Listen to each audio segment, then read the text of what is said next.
Welcome to the Spiral of the Rose podcast with our friends Kelli and Bri. Hello, everyone, and welcome back to the Spiral of the Rose podcast. So today we are talking about kind of diving into what the Spiral of the Rose means to us, because when we were reevaluating switching from our trio to our duo, as we discussed in our last episode, we also revisited our overall message for this podcast. And we had realized that we were getting a little bit off track talking about some broader themed topics that were kind of like expanding out in a broader sense, but not necessarily coming back to why the actual spiral of the rose and the rose path and all of those sorts of ideas were important to begin with. So in this episode, we're going to dive a little bit into that and bring it back to that focus of why we're even talking about this spiral of the rose concept.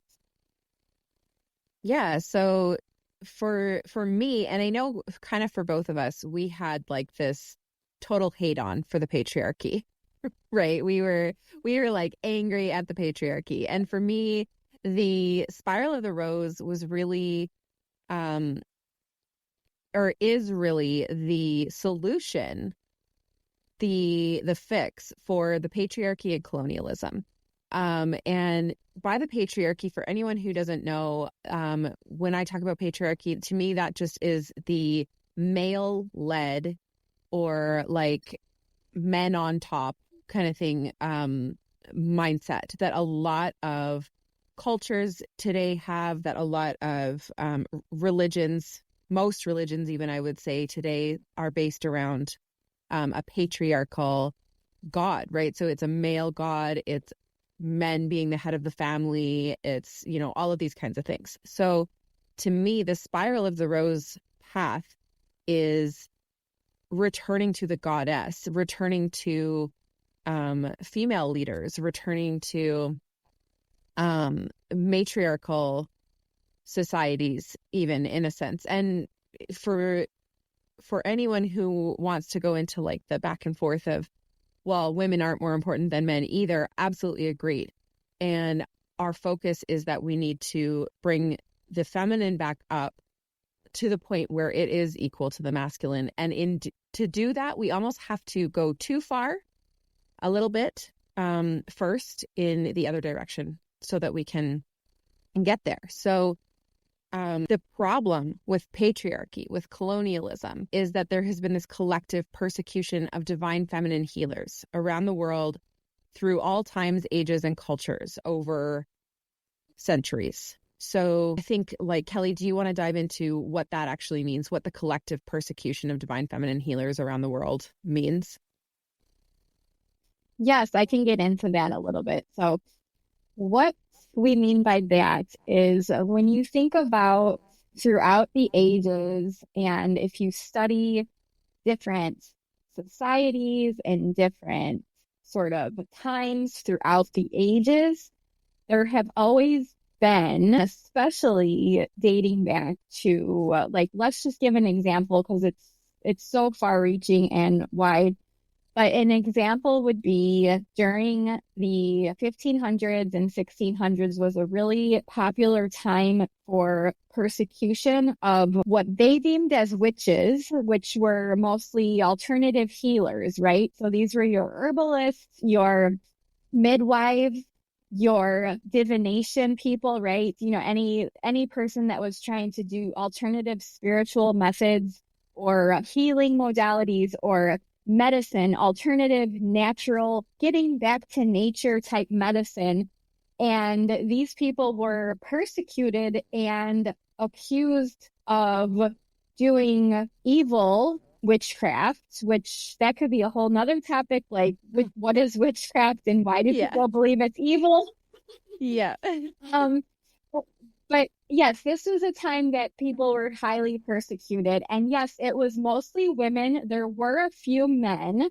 So if you do look at the history, most people will look at the Salem witch trials in the United States as a prime example, but it was actually happening way before then in Europe, right?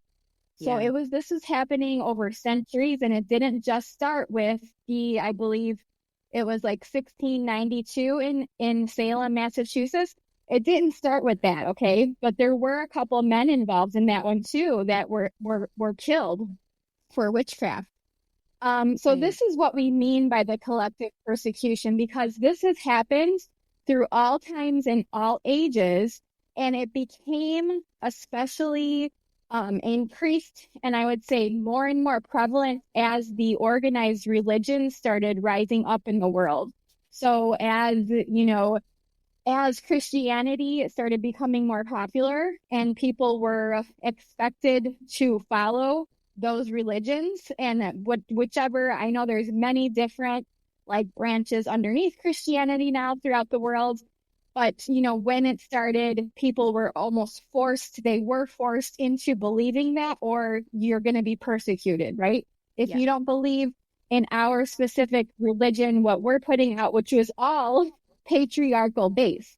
It Yes. was all a male god above all else, right? So they got rid of all of the feminine based concepts and notions of divine feminine and feminine divinity and the goddess. They got rid of all of that because they did not want that to be the central focus of people's minds when they were thinking of who they are worshiping, who they are praying to, right? Yeah, and I think like specifically with when it comes to like the witch thing. And again, you said we could do a whole episode on this, but that was actually their solution, because so many people at that time in that era leaned on a female goddess. They looked to a female goddess, to a matriarchal led society. And in order for, and I say the Catholic Church a lot, it was like the main thing then, right? It's not a personal hatred against the Catholic Church in particular. It's just that was like the main focus then. But the Catholic Church wanted people believing in a male god. So their method of getting rid of the female goddess was to persecute women who had perceived power, right? So power as in healing powers, power as in healing knowledge, and things that at the time were mostly female based. And so it was like this perception of women are the leaders, women are the ones to go to, women are the ones to ask your questions of, and they had, that's a big job to turn around when that's sort of like the collective belief. So what they did was make anyone who followed those modalities, and especially women who followed those modalities, out to be evil. And that is where the whole concept of witches being evil came from. And so that's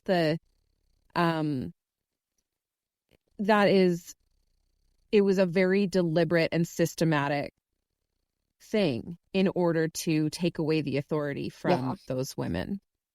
So, and like I mentioned, when it comes to the patriarchy, you and I, Kelly, we both had this like total hate on for the patriarchy. And that is because we were both raised in patriarchal religions and patriarchal society, right? So it's, we have lived our entire lives under that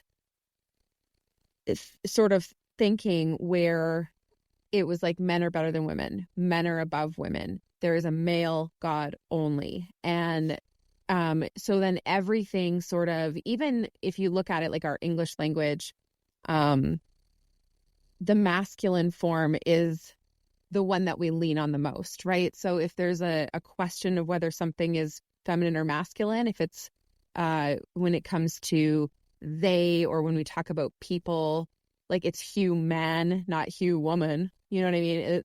We've got in so many instances like that in the English language, especially where there's not a feminine form. We're using the masculine form for everything, right? And that is based on that. So we both had that background and that struggle. And I will say that like Jess was sort of our balance out for that, right? Because we were both so angry about it. And it was just like, no, we're not going to attack the patriarchy. That is not the plan, right? And it kind of did, it helped us to realize like, okay, that's not the point. That's not how we're going to achieve the results that we want. What we do want to do is just focus on this divine feminine and bringing it back to light, that there is also this aspect. And I think I can speak for both of us in saying that like we're not trying to put down a male god. We're not trying to say there is only a goddess. We're not trying to, it's nothing like that. It's that our focus is on the divine feminine because there's too much focus on the divine masculine at this point.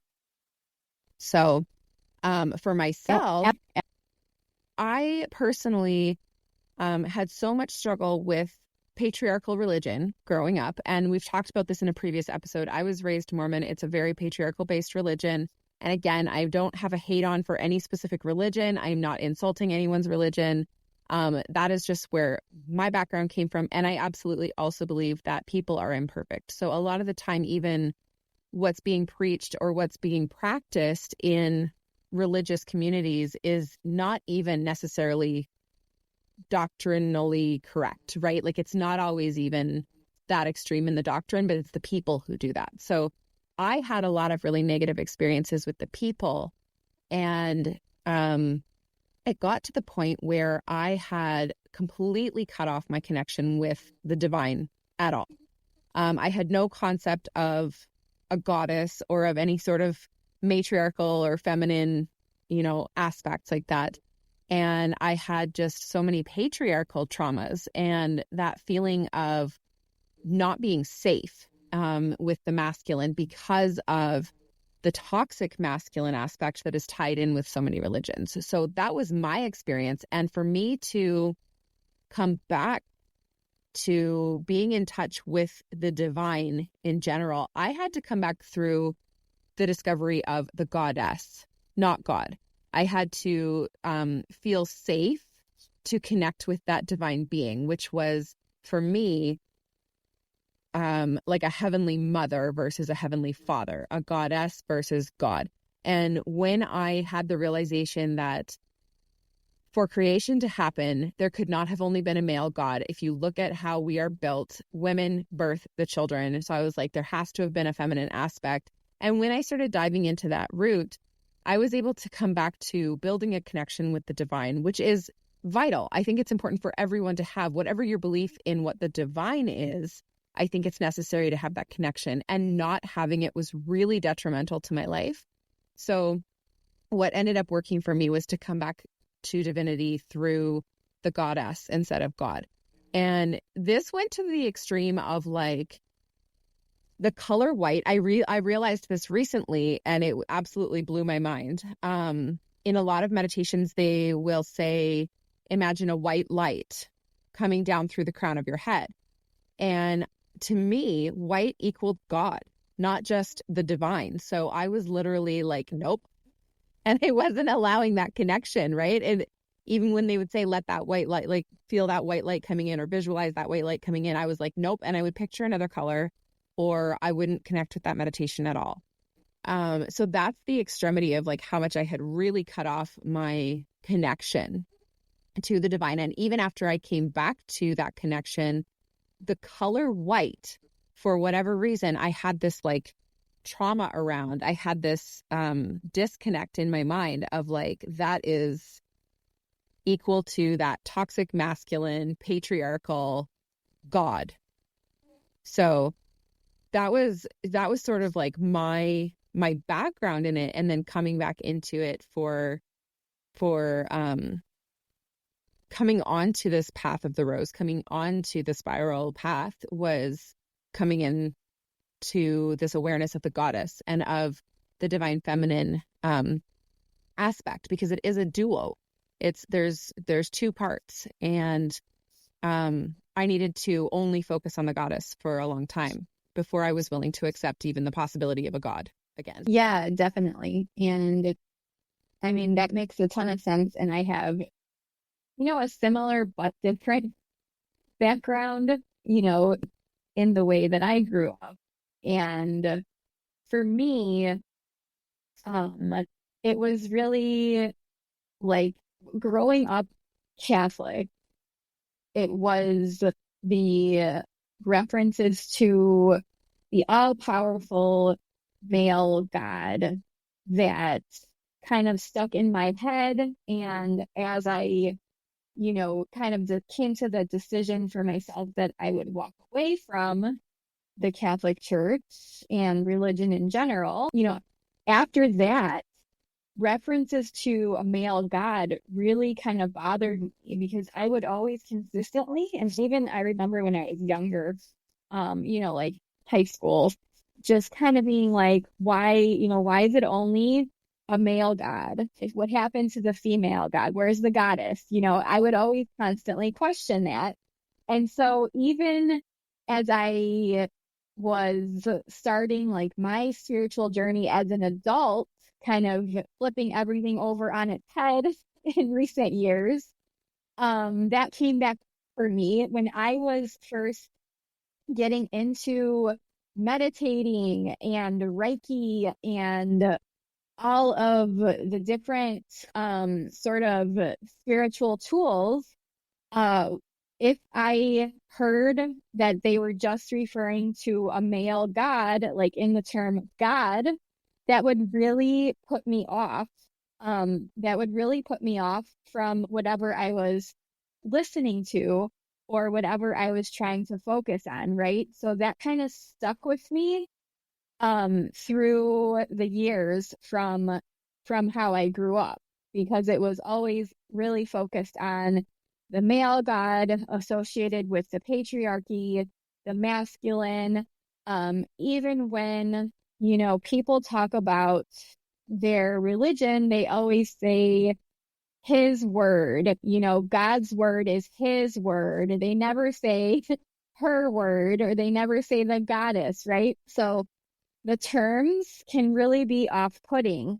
And so for me, that was a big part of my re-exploration, my re-entry into exploring the divine feminine and the path of the goddess, and which led into the path of the rose, which led into creating this podcast, the Spiral of the Rose, right? So it's really a lot of it comes from past history. A lot of it comes from even past lives. We can get into, both of us have explored past lives where we were persecuted, or where, we were divine feminine healers, or different types of, shamans or priestesses, or different types of roles where the patriarchy really played a role in casting a negative light on and persecuting what we were doing.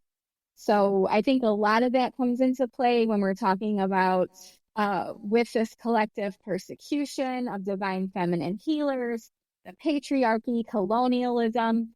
There's so much that you can kind of explore, and you'll be exploring for the rest of your life, because there's just so much, right, that you can look at, leading to why you have the feelings you have today about these topics, right?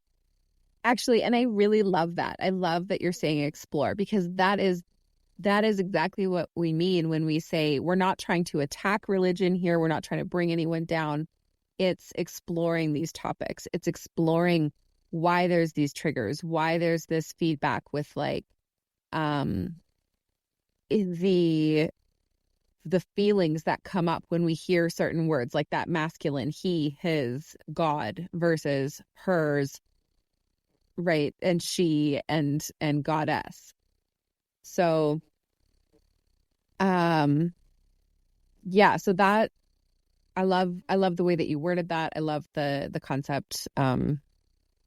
As you know, and yeah, we've both explored past lives. We're sort of on a constant exploratory path, and really that is the spiral path. That is exploring your inner depths and your past, and and all of the traumas that you've endured and your shadows and, sort of everything, and really getting to know and learn about yourself. And I know you had, when we were talking about this episode, you were telling me, it was so funny. Like, you were telling me about your in-laws and just the difference, like the extreme difference from that, like one side of the family to the other. Yeah. So yeah, interesting story. So I married someone whose dad is a retired, well, at the time he was still working, but now he's retired, a retired Lutheran pastor. So that is, I want to preface it by saying slightly different. It's not the same as Catholicism. Like, they have a lot of more, I would say, lenient rules than what I grew up in. One of them being that they can actually marry, because in the Catholic Church, when I grew up, the priest who was leading the services could not get married. Like, he had to swear to celibacy. And that was, I don't know if it's changed now because I haven't been in the church for so long, but I that don't was know one of the either. main I know differences. it's a stigma So of it. obviously, yes, yes. Like, it's still part of the stigma So that anyways, they yeah, have to be celibate. Yeah. yes. So yeah, I married into a family that was very highly, into church and into organized religion. Except, when I married my husband, he had walked away from it pretty much. He wasn't involved in it anymore when we met. So it's not like he was kind of pressuring me to come into the religion or anything. We were both totally like non-religious when we met, pretty much like doing our own thing out in the world. So it's kind of funny, as we go through the years, and then I come into my awakening and I start re-exploring my divine feminine and my witchy roots. And then I start, putting all this stuff out, like this podcast and my Modern Witch Mama podcast, and like writing books about getting persecuted as a witch and like all of these things. And here's like my in-laws sitting on this other side, like very much still He's still a pastor. dedicated to their religion, which is it's completely fine. It's completely fine. They don't say anything to me. They've never said anything negative to me about it, but we just kind of don't talk. We kind of don't cross those topics anymore. So Yeah. it's just it's just kind of funny that it kind of like came up to a full circle like that. But it's also an example because, when we first put this podcast out, we were kind of talking about those unity themes. And I think that's kind of an example of you can coexist with people with different beliefs. And it doesn't Yes. necessarily have to be like, oh, I have to cut you out of my life because you're practicing witchcraft and you're the devil and like all this stuff, right? Yeah. They've never said anything like that to me. I don't get any feeling like that from them. So it's completely just neutral. Yeah, I love that. And I think that's kind of the whole point, right? Like, when the Catholic Church came in, they could have just coexisted. They didn't, right? They had to completely stomp out that other belief system. Right. And I think that's the reason why we need to focus on bringing back the divine feminine aspect first before we can focus on unity, which is where we were a little bit off in our messaging when we first started with this podcast. And that's why we wanted to readdress this today. So for us, another thing that had come up was how the word spiral itself can be misconstrued to be like a downward spiral.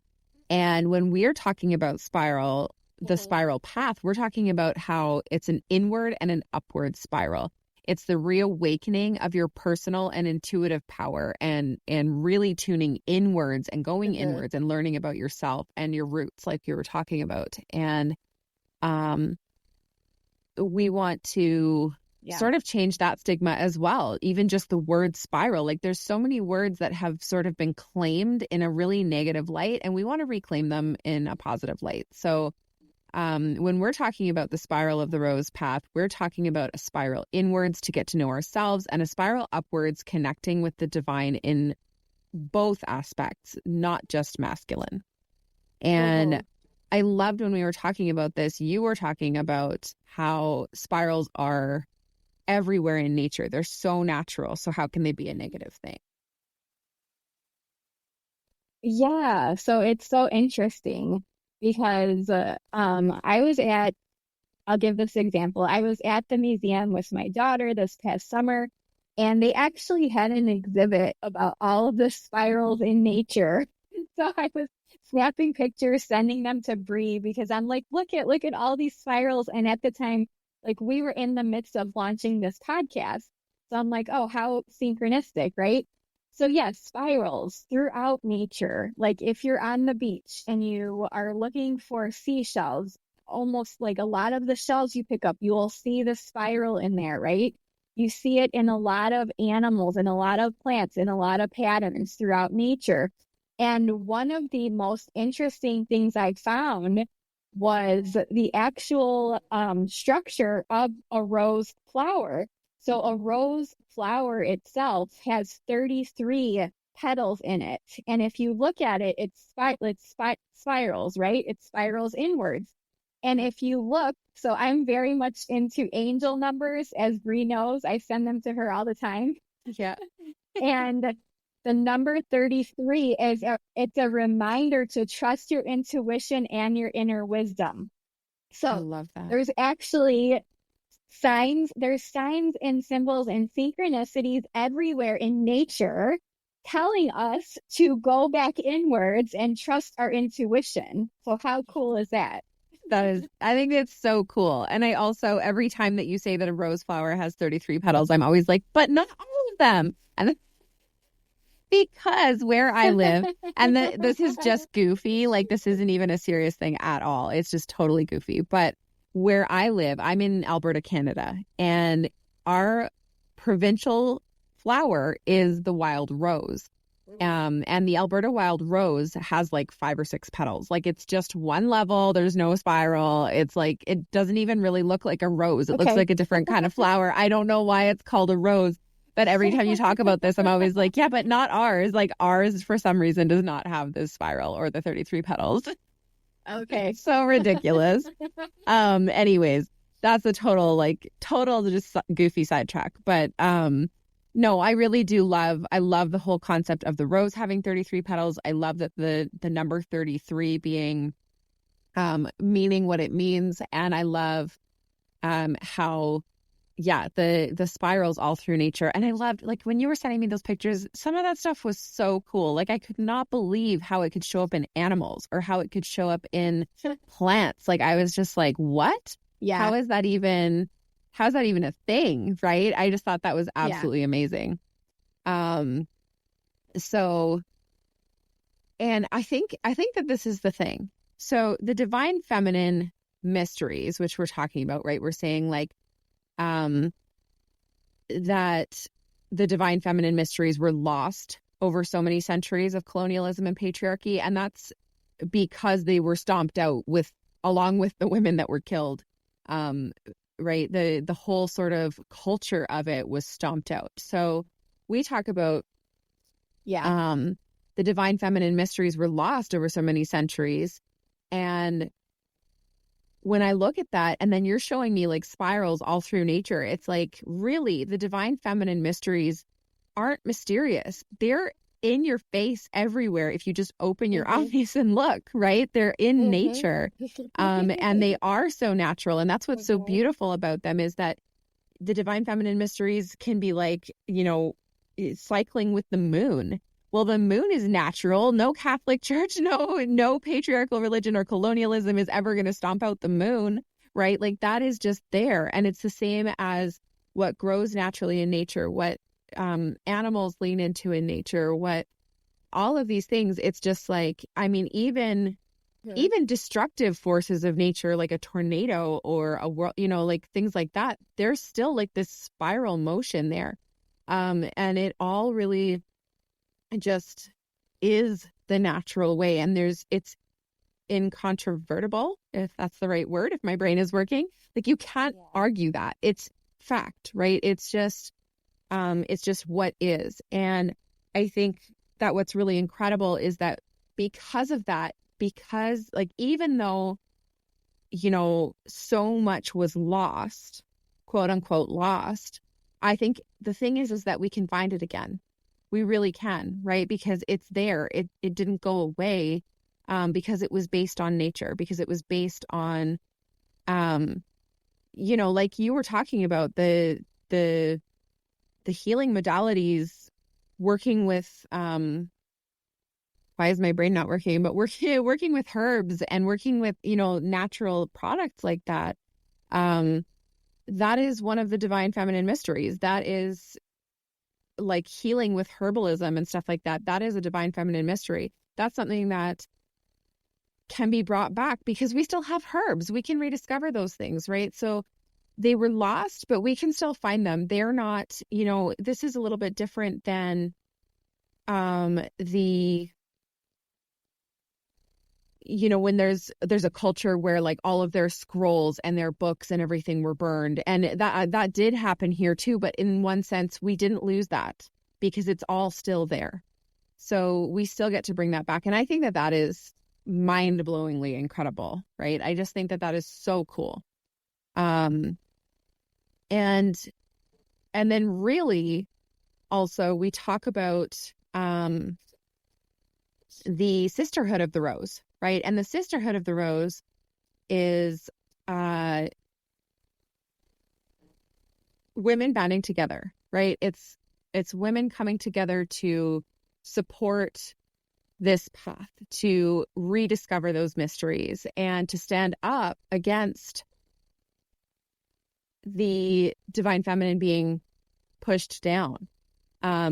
So after so many centuries of being held down and silenced and shamed and all of that, the Sisterhood of the Rose is women coming back together now to stand up against that, to bring back the divine feminine and to bring back the goddess and to bring back all of those ways of doing things. So, so I think like this has been the realization, right, of just like so many women around the world realizing how we rise up. And it's not rising up as in a rebellion. It's rising up as in just re-owning our power, coming back into that we are enough in and of ourselves, that we are just as worthy as men, all of these kinds of things. And there are so many men, no, sorry, that's not what I want to say. There are so many women out there who feel subjected to men and to patriarchal society, just ways of doing things. And this sort of brings that hope of like, I don't need to be subject to men. I don't need to be below them. I don't need to, women being abused physically by their partners. It's like, so there's this piece of mindset where women have felt like they don't have another choice, like they can't leave, right? And that comes into the inequality in wages. That comes into the inequality just in general of like a woman can't.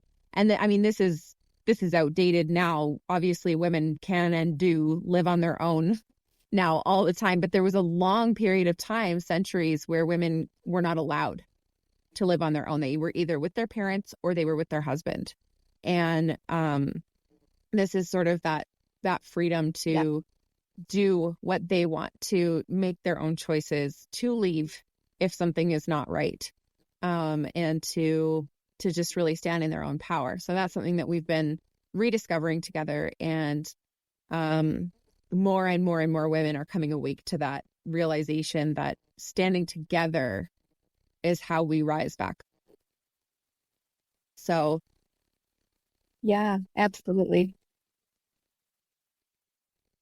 So a couple things that I wanted to reply to and kind of tie it back together before moving to the next point of discussion. But so when we were talking about sort of the divine feminine mysteries existing right within us and right within all of nature, so that immediately brought to my mind just the fact that we as women, we menstruate, right? And our menstruation is highly tied to nature, the cycles of nature, and the moon cycles. So just that fact right there, that we are tied in that way to the cycle of life and everything that exists on the Yes. planet, right? That That's is like enough for inescapable. me to know. Yes, that's enough for me to know that we are a divine feminine is a real thing. Like we are definitely connected to this planet, right? But that also brought the thought of when you were talking about women being abused or pushed down or, not listened to or all of those things. Back when we were talking about like the persecution of the divine feminine and, witch trials and like persecuting healers and like all of those things, it wasn't just the fact that people were being persecuted for doing weird or witchy or woo-woo things.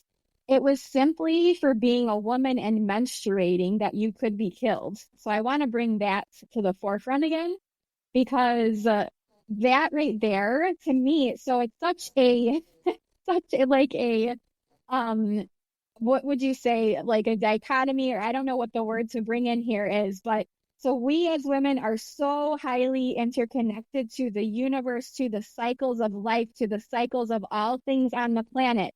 Yet, just for being a woman back during that time and menstruating, you could be killed. And can we just point out how Just like, stupid wow. that train of thought is? Like let's kill the women for menstruating. That is literally going to extinguish the human race. How stupid, right? Like just so stupid. I'm sorry. There's no other word for that other than stupid. But yeah. And I think really the reason why for that one, I think though, is probably because literally if we can connect to the fact that our feminine cycles, our menstrual cycles are so tied in with nature, it instantly takes us to that next step. And we start down that divine feminine mysteries path. And they were trying to bury that. They were trying to make it so that not only did they kill the women and men who followed these precepts, who followed these beliefs and followed these practices, but they were also trying to prevent it from returning. And because it's in nature, it was like, there's really no way to prevent it from returning permanently. And so trying to stomp it out, even in that sense, like that's just so desperate. And it really is so stupid. And yes, what they did worked for a really long time, right? It was so extreme. And when we talk about past lives, we also can talk about the collective traumas.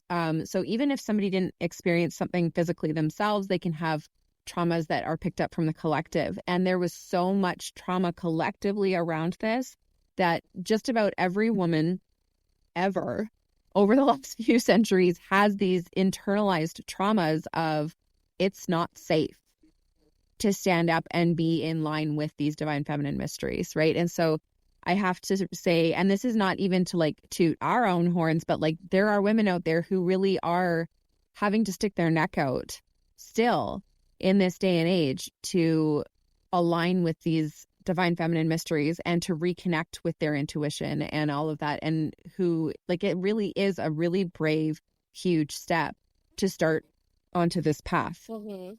Right. So maybe not so, not so scary for you and I in Western culture where we now have semi-equal rights with men, right? I can't even say that they're equal yet, but we are, we're closer on that path. So in physical form, we're safe. We can say these things. We're not going to be killed over it, most likely, right?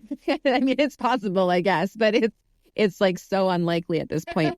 But it still is a scary thing in our subconscious, in our unconscious minds because of the collective trauma and because of the historical trauma. So Okay. Yeah, it's just such an extreme, it was such an extreme thing that, and I think this is something where a lot of women maybe need to understand that the witch wound, even if you were never a witch in any lifetime, even if you believe that there is only one lifetime and you're like, I was never a witch, so I don't have a witch wound, all women have a witch wound. That is my belief, because we have this collective trauma, because we have the stories that have been told and the beliefs that have been forced down our throats. Yeah. And that in and of itself is a witch wound. So we call it a witch wound only because the word witch helps us to identify there were these women being killed for this reason. But again, the name witch being put on them as a negative and evil thing was a patriarchal creation. It was something that they decided, like, this is how we're going to identify them as evil. And then they literally brainwashed the world into believing that witchery or witchcraft is evil. So extreme, so stupid. Okay. Yeah, I want like, I'm gonna stand up and start clapping right now. And also I want to mention, like, we could keep talking about this. This is like one of my biggest passions to talk about this topic. Yeah, same but here. If you want to, I put in a lot of the history and story of like witchcraft in my multi-author book Burned. So if anyone wants to go grab that on Amazon, it's available for purchase in Kindle and paperback. And I go a lot deeper into this in that book. Yeah, absolutely. And highly recommend. And we'll put that link in the show notes for that. So that people can go and access that. And yeah, I obviously, as you said, you're like ready to stand up and start clapping. Obviously, I can be very, this is a very passionate subject for me too. And this is where, again, you and I, out of our trio, right? You and I were like so angry with the patriarchy for so long. And at this point, I'm not angry with it. I've done a lot of healing around that. I've done a lot of understanding of, like, even if I can't agree with what they were doing, I can understand their thought process and I can forgive, because forgiveness sets me free. And I'm not forgiving them doesn't do anything for them, to be honest, right? It has nothing to do with them. It has everything to do with ourselves. So I know you and I both have done a lot of work on that to come to the point where we're not angry at them, at the people who did this, but we are refusing to accept these behaviors any longer. And we are now actively creating a different world. And that is so, like, it just gets me on fire. Right. And I think for me, like, the biggest thing has been community. And that is because, quite literally, beyond killing individual women, beyond, trying to squash and stomp out the divine feminine and all of the divine feminine mysteries, what an indirect result of the patriarchy and colonialism was that the village that we all were a part of, sort of this global village, our immediate village, all of that was destroyed. That is something that the community aspect to human life was destroyed through this process also. And we still have these sayings like, it takes a village to raise a child. It really freaking does. And it takes a village to feel safe and to live your life to its fullest. And so for me, community is like the biggest aspect of any of it. And I have been gifted, and I'm so grateful for this, but I've been gifted with an extreme ability to bring people together and to recreate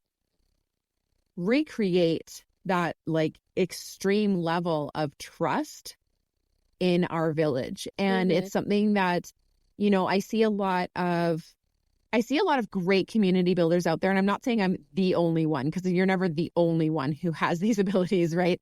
But I see a lot of people creating great communities, but they're not quite that village. They don't have like that safe and deep, deep trust aspect to it. And somehow, and I can't even fully explain it, somehow I have been gifted that ability. And so creating these communities is like the magic that I get to bring to the world. I get to really pull people together in this deep, deep and really empowering and powerful way to have a village to lean on again. And that is, again, that can be in your actual physical vicinity, or that can be in a global aspect, and recreating that global village of humanity, of the divine feminine, of having the sisterhood, right, in the community. That is, for me, like my number one thing. That is my path, my purpose, all of it, right? And it's funny, like I've had the most random things, like I mean, we've already talked about how we got onto the path of the rose, but I've also had other random women come to me and be like, hey, have you ever heard of a rose priestess? Hey, have you ever heard? And that, like, it's so random. And I'm like, why would they ask me?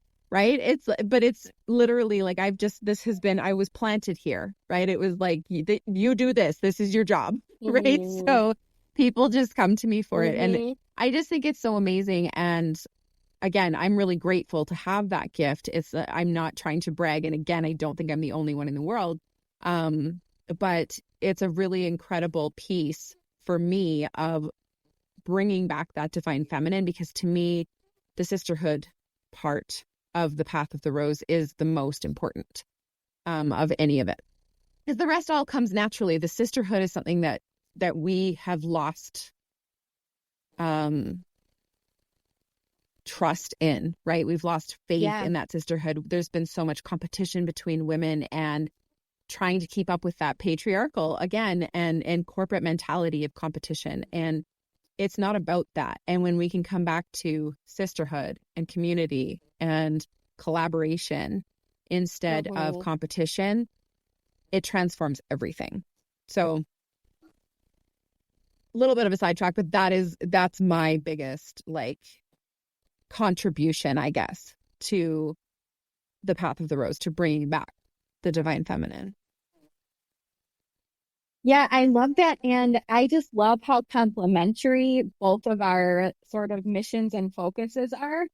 Because, so for me, I am right now birthing something really big into the world. I haven't even like announced it officially. It's kind of just like a little bit I've announced it, but not everywhere. But I am birthing an indie publishing company into the world. And that actually came out of, believe it or not, it came out of, my deep exploration with the divine feminine, and especially with the witch wound and of the voices of the unseen and unheard and persecuted being suppressed for so many centuries. And so the mission of my publishing company is actually to elevate those voices of those people that were previously unseen and unheard, because the patriarchy didn't want to hear from them. So they squashed their voices down. They squashed their stories down. People didn't want to hear about it because it was going against the norms. It was going against the popular society, the religions, the patriarchy, like all of that, right? So my publishing company is going to be a place where any single person can go that wants to share their story of overcoming, some type of struggle in their life, or of their healing journey, or even, I have an author that's working with people with disabilities. So it's just like this big uncovering of these voices and really focusing in on reclaiming that power that your voice can have in the world. And so that is my like biggest passion right now. I think it, like you with the communities and me with helping people express themselves, I think that is just such a powerful combination. It really is. And the two pieces combined are like the support structure for all of it to flow back in, right? I think it's just so incredible. And I love, on top of all of that, we're surrounded with women, and I can't wait really to start bringing them all onto this podcast one by one, right? But we're surrounded by these women who are doing really incredible things to bring back those divine feminine mysteries. I know I mention her on my podcast sporadically, but Caitlin, who talks about our menstrual cycles and working with our energy and all of that kind of thing. And we've got Heather, who has this incredible,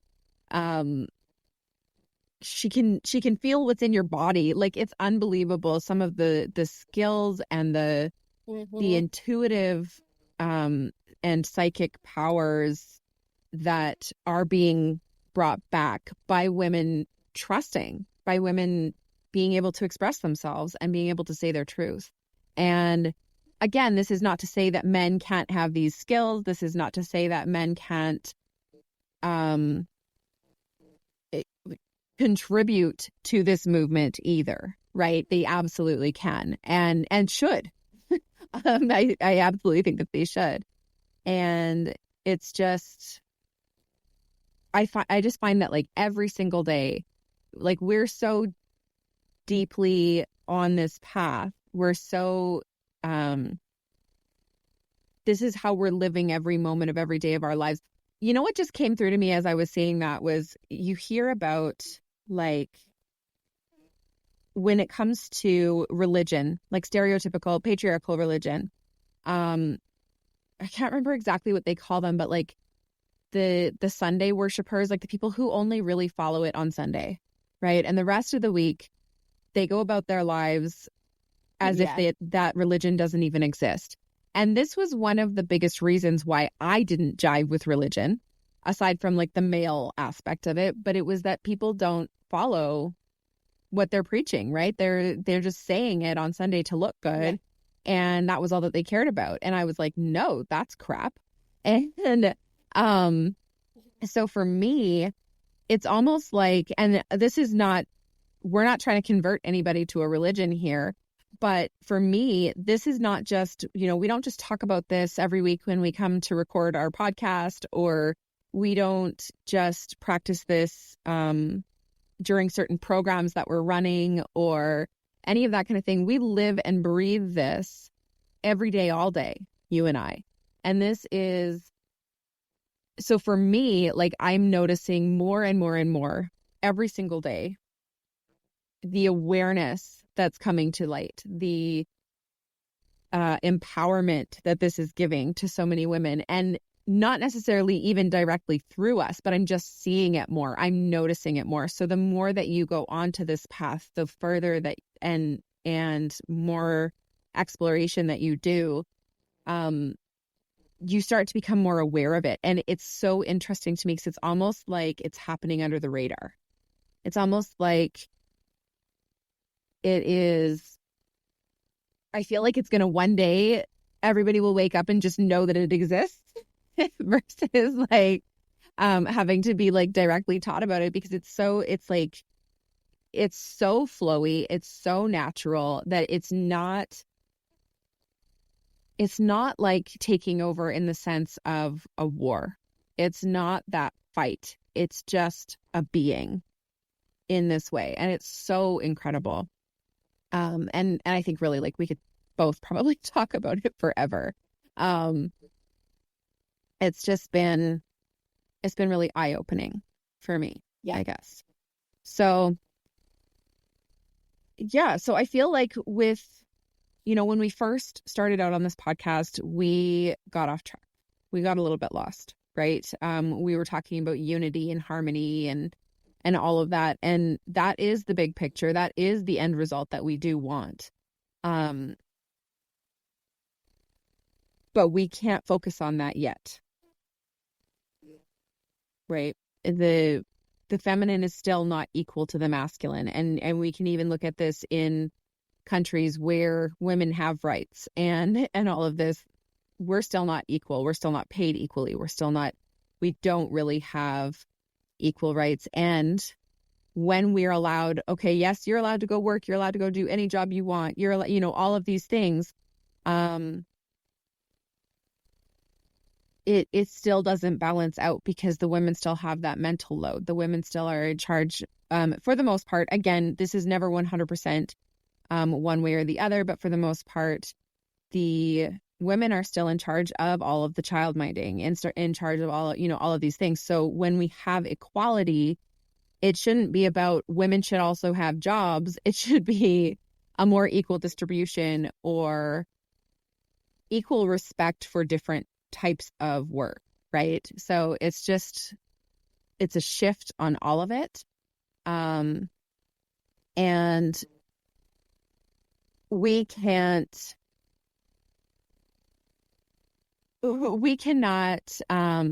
say that there's equality until that's fixed. So for us to focus on unity and harmony is jumping ahead a step, and we need to focus on how the feminine is still not equal to the masculine. We need to bring back that feminine, help women rise into leadership, into power in that sense, right? And it's not power over someone, it's just power in general and having that empowerment. But for unity and harmony to come back, first we need to focus on this. So now we have, like we said, we've reassessed what our message is for this podcast, and that is it. We're back on this path. We never really left it, but our messaging did. So our messaging is now back on this path of aiming to light that spark of recognition in women around the world so that we all can rise. So, yeah. I'm not sure if there's anything else that you wanted to add to that, Kelly. Yeah, absolutely. Just yes, just echoing that, like we're coming back around to what our original intentions were for this show. So you're going to just be hearing more content coming back to those original themes, but also we're still exploring everything, right? Because that's a part of it. It's a part of this journey. It's a part of this experience to explore everything. So that's what we're going to be doing moving forward as well. Yeah. So really exciting. And in case you didn't notice, we're both extremely passionate about that as we both got like super, super impassioned talking today. So more of that on the way. And I really look forward to continuing these conversations. So yeah, we will talk to you all next time.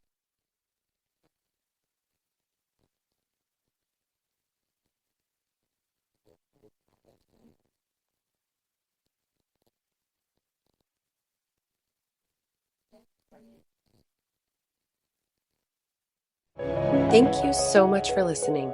If you enjoyed today's episode, make sure to like it and subscribe. And if you really loved it, we would love a 5-star review, which helps us reach more people with our message. Comment your thoughts on the episode below, or if you have any questions you'd like us to answer in a future episode. Talk to you next time.